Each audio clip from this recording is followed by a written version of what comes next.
Alaknanda, portulaca, কামিনী সহ বিভিন্ন ধরনের রঙিন ফুল গাছ দিয়ে ফুলের টবগুলো সাজানো হবে। আমরা চাই যে মানুষ যত গরিবই হোক না কেন, তারপরও সে একটু সুন্দর থাকতে চায়। তা আমাদের বাংলাদেশের অর্থনীতি আপনারা দেখেছেন যে আজকে বিশ্ব অর্থনীতির আজকে মধ্যপ্রাচ্যের যুদ্ধের কারণে ক্ষতিগ্রস্ত, কিন্তু তারপরে আমাদের নেতা তারেক রহমানের মুখে বা কার্যে কিন্তু কোনো হতাশা নাই। তিনি সকল কাজকে সফলভাবে এগিয়ে নিয়ে যাচ্ছেন। আমরা বিশ্বাস করি বাংলাদেশ মাথা তুলে দাঁড়াবে। 17 বছর যে আমাদের গ্লানি ছিল, 17 বছর যে না পাওয়ার বেদনা ছিল, আমরা এগুলোকে ঝেড়ে মুছে ফেলে দিতে চাই। আমরা সুন্দরের দিকে, সামনের দিকে এগিয়ে যেতে চাই।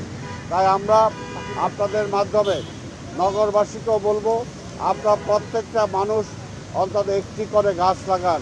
তাহলে ঢাকা শহর আজকে সবুজের শহরে রূপান্তরিত হবে। আপনার একটি করে মানুষ আপনার শপথ গ্রহণ করেন যে আমরা কোথাও কোনো আবর্জনা ডাস্টবিন ছাড়া ফেলবো না। আমরা শপথ গ্রহণ করি আমি যতটুকু খাবার গ্রহণ করতে পারি ততটুকু খাবার আমি প্লেটে গ্রহণ করব, আমার প্লেটে কোনো উচ্ছিষ্ট খাবার থাকবে না। অর্থাৎ আমরা প্রত্যেকটা মানুষ একটা উদাহরণ হিসাবে নিজেদেরকে যদি প্রতিষ্ঠা করতে পারি, তাহলে ঢাকা শহরকে সুন্দর করতে পারবো, আবর্জনা মুক্ত করতে পারবো, মশক মুক্ত করতে পারবো। তারই প্রয়াস হিসাবে আজকের এই ছোট্ট একটি প্রয়াস আমরা নিয়েছি। আপনাদের সহযোগিতা আমরা চাই, নগরবাসীর সহযোগিতা চাই। আমরা চাই ঢাকা শহরটাকে সে আদি ঢাকার সেই গ্রিন, সেই সবুজ শহর হিসাবে রূপান্তরিত করতে। আপনাদের সবাইকে ধন্যবাদ। খোদা হাফেজ।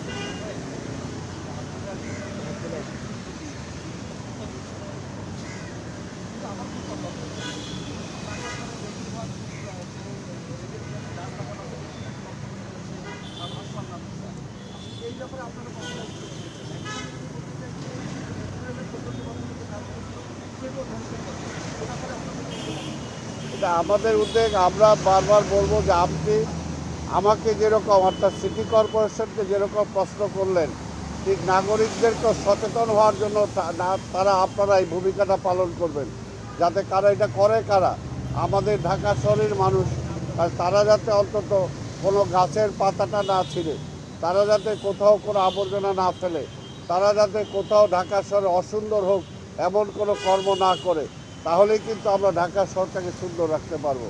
তা নাহলে পুলিশের গার্ড দিয়ে, সিটি কর্পোরেশনের গার্ড দিয়ে তো সার্বক্ষণিকভাবে পাহারা দেওয়া সম্ভব নয়।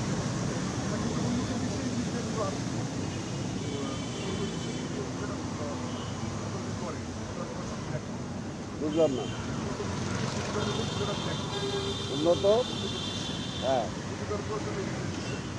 আমরা তো দেখতেছি, কিন্তু আমি একদিক দিয়ে গাছ লাগাবো আর একদিক দিয়ে আপনি গাছ ছিঁড়ে ফেলবেন, তাহলে তো সেটা হবে না।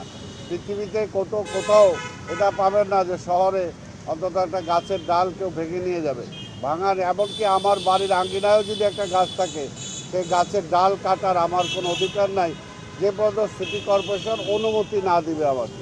তা আমরা চাই ঢাকা শহরের মানুষকেও, আমরাও যেমনি বলছি আপনাদের মাধ্যমে তাদেরকে সচেতন হোক, আমরা সেটা চাই।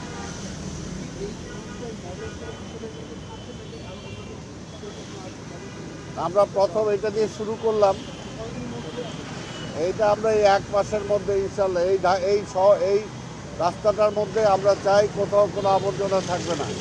এখানে প্রাকৃতিক সৌন্দর্য আমরা বর্ধন করব, গাছগাছালি মানে ফুল ফলে আমরা ভরিয়ে দেব। পাশাপাশি এইখানে লাইটের পুরো কোনো অভাব থাকবে না। অর্থাৎ এইখান থেকে শুরু করে আমরা চাই, যেটা আমি দ্বিতীয় ধাপে যেটা বললাম, যে আবাসিক ধানমন্ডি এলাকা, সেখানে যে লেকটা আছে সেটাকে কেন্দ্র করে সেটাকেও আমরা একটা সুন্দর মানে শহর গড়ে তুলতে চাই। এমনিভাবে পুরানো ঢাকার সদরঘাট থেকে শুরু করে আমরা সেই সমস্ত বিভিন্ন জায়গায় যাব, লালবাগের কেল্লা সহ। অর্থাৎ একটা দিয়ে আমরা শুরু করতে চাই, বাকিগুলোকে আমরা ফলো করব।